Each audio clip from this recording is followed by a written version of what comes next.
ശത്രു നമ്മുടെ ജീവിതത്തിൽ തിന്മയ്ക്കായിട്ട് ചെയ്യുന്ന സകലതിനെയും ദൈവം നന്മയ്ക്കായിട്ട് മാറ്റാൻ പോവുകയാണ്. ഈ അനുഗ്രഹിക്കപ്പെട്ട മോർണിംഗ് മന്ന സന്ദേശം ഇന്ന് നിങ്ങളുടെ ജീവിതത്തിൽ വലിയ ചലനം കൊണ്ടുവരും.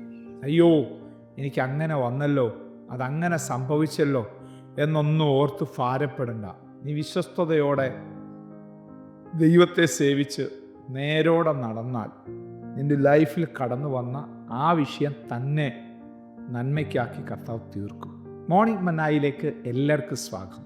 യോസഫിൻ്റെ ജീവിതത്തിലെ ആ കാരാഗ്രഹത്തെക്കുറിച്ചാണ് ഞാൻ നിങ്ങളോട് പറയാനായിട്ട് പോകുന്നത്. ഒരു വാക്ക് ഇന്ന് വായിക്കുന്നില്ല, ഉൽപ്പത്തി പുസ്തകത്തിലുണ്ട്, അത് നമുക്കറിയാം. 40കളിൽ ആ ഭാഗം നമുക്ക് നല്ലവണ്ണം കാണാൻ കഴിയും. യോസഫ് സ്വപ്നം കണ്ട അടുത്ത ദിവസം തൊട്ട് തുടങ്ങിയ പോരാട്ടം അവൻ്റെ ജീവിതത്തിൽ. ആ പോരാട്ടം അവൻ്റെ ജീവിതത്തിൽ കടന്നു വരാൻ പല കാരണങ്ങളുണ്ട്. ഒന്ന്, അവൻ സഹോദരന്മാരോട് അത് അറിയിച്ചത്. പ്രിയ ദൈവവൈതലേ, നിന്നോട് ചിലത് അറിയിക്കുന്നത് എല്ലാവരോടൊന്നും പറയാനല്ല കേട്ടോ. പുറമേ ചിരിച്ച് അകത്തളങ്ങളിൽ ഭയങ്കരമായിട്ട് നിന്റെ തകർച്ച കാണാൻ കൊതിച്ചിരിക്കുന്നവരുണ്ട് കേട്ടോ. വിവേചനത്തിൻ്റെ ആത്മാവിനെ ദൈവാത്മാവി നീ പ്രാപിച്ചാൽ അവരെ നിനക്ക് മനസ്സിലാക്കാനായിട്ട് കഴിയും. ഇവിടെ യോസഫിനത് കഴിഞ്ഞില്ല എന്നുള്ളതൊരു പ്രധാനപ്പെട്ട ഒരു കാര്യമാണ്. പക്ഷേ ഹല്ലേലൂയ, സഹോദരന്മാരത് അറിഞ്ഞ് അവൻ്റെ ഉള്ളിലൊരു വലിയ പകയായിട്ട് മാസങ്ങളായിട്ട് കൊണ്ടു നടക്കുകയാണ്. ഒരു ദിവസം ഹല്ലേലൂയ അവിടെ കൈ കിട്ടി ഇല്ലേ, പൊട്ടക്കുഴിയിലോട്ടങ്ങോട്ട് ഇട്ട് നിന്റെ സ്വപ്നം നമുക്കൊന്ന് കാണാമല്ലോ എന്നൊക്കെ പറഞ്ഞുകൊണ്ട്. പക്ഷെ സ്വർഗം അവിടെ ഇറങ്ങി വന്ന് പ്രവർത്തിക്കുന്നത് കണ്ടു. ഇട്ടവർ തന്നെ ആ പൊട്ടക്കുഴിന്ന് പൊക്കിയെടുത്ത്. ഇതാ ദൈവത്തിൻ്റെ നീതി എന്ന് പറയുന്നത്. ഇതാ ദൈവത്തിൻ്റെ നീതി. ഞാൻ പറഞ്ഞ സന്ദേശത്തിൻ്റെ പോയിന്റ് നിങ്ങൾ ശ്രദ്ധിച്ചോ. സകലതും നന്മയ്ക്കായിട്ട് ദൈവം കൂടി വ്യാപരിപ്പിക്കും. നിന്റെ ജീവിതത്തിൽ ഇന്നലകളിൽ കടന്ന സകല തിക്താനുഭവങ്ങളും ദൈവത്തെ മഹത്വപ്പെടുത്താനുള്ള മുഖാന്തരങ്ങളാക്കി കർത്താവ് തീർക്കും. ഇപ്പോൾ പൊട്ടക്കുഴിയിൽ നിന്ന് ഇസ്മായിൽ കച്ചവടക്കാരുടെ കയ്യിലാണ്. അവർ അവനെ അടിമച്ചന്തയിൽ കൊണ്ടുപോയി നിർത്തി. പൊത്തിപ്പേർ അവനെ വാങ്ങി. ആ പൊത്തിപ്പേറിന് വീട്ടിനകത്ത് അവന് സ്വസ്ഥതയോടെ കഴിയാൻ പറ്റിയില്ല. ആമേൻ.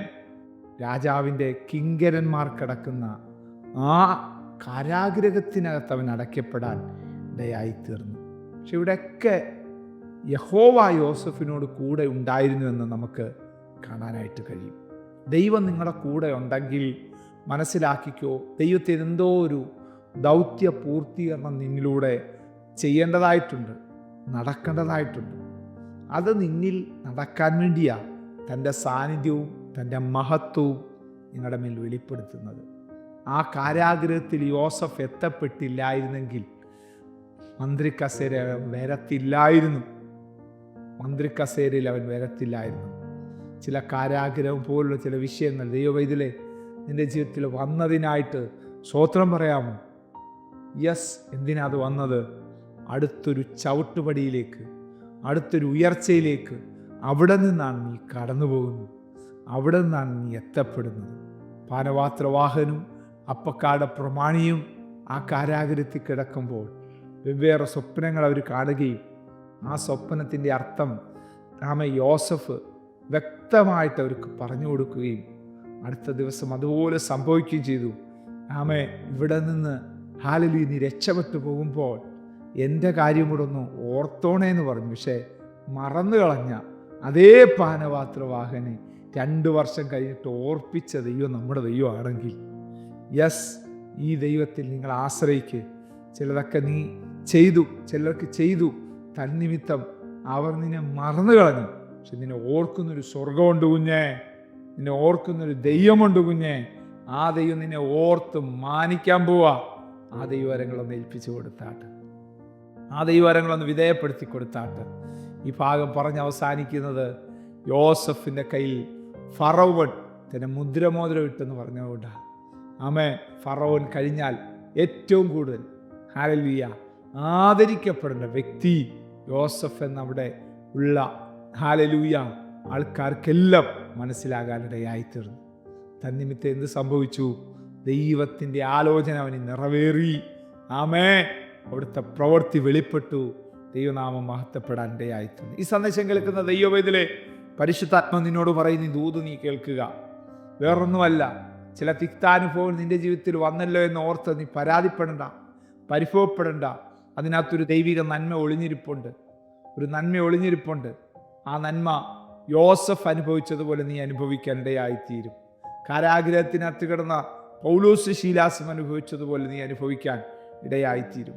ആ കർത്തൃകരങ്ങളിൽ ഒന്നേൽപ്പിച്ചു കൊടുക്കാം. സ്വർഗീയ പിതാവേ, വളരെ അനുഗ്രഹിക്കപ്പെട്ട ഈ ദൈവിക സന്ദേശം ഹൃദയംഗമായി ഞങ്ങൾ ഏറ്റെടുക്കുകയും ഞങ്ങളുടെ ജീവിതത്തിൽ അത് പ്രാവർത്തികമാക്കുവാൻ ശ്രമിക്കുകയും ചെയ്യും. കർത്താവെ, ഈ സന്ദേശത്തിനോട് കൂടെ കർത്താവെ ഞങ്ങളുടെ പ്രവൃത്തിയുടെ കരത്തിൻ്റെ വല്ലഭത്വം ഞങ്ങളുടെ ജനത്തിന് മേൽ വ്യാപരിക്കട്ടെ. മഹത്വം ബഹുമാനങ്ങയ്ക്ക് യേശുവിൻ നാമത്തിൽ തന്നെ. ആമേൻ. God bless you. ദൈവം നമ്മെ അനുഗ്രഹിക്കട്ടെ. Praise the Lord. മോർണിംഗ് മന്ന സന്ദേശം ശ്രവിച്ചുകൊണ്ടിരുന്ന എല്ലാ ദൈവമക്കൾക്കും സ്നേഹവന്ദനം. പാസ്റ്റർ ബിനു വട്ടപ്പാറ. ഈ ദൈവവചന സന്ദേശങ്ങൾ തുടർമാനമായി ലഭിക്കുന്നതിനായി 9745600023 എന്ന വാട്സാപ്പ് നമ്പറിൽ ബന്ധപ്പെടാവുന്നതാണ്. നമ്പർ ഒരു പ്രാവശ്യം കൂടി ആവർത്തിക്കുന്നു: 97 45 60 00 23. ദൈവം നമ്മേവരെയും അനുഗ്രഹിക്കട്ടെ. God bless U.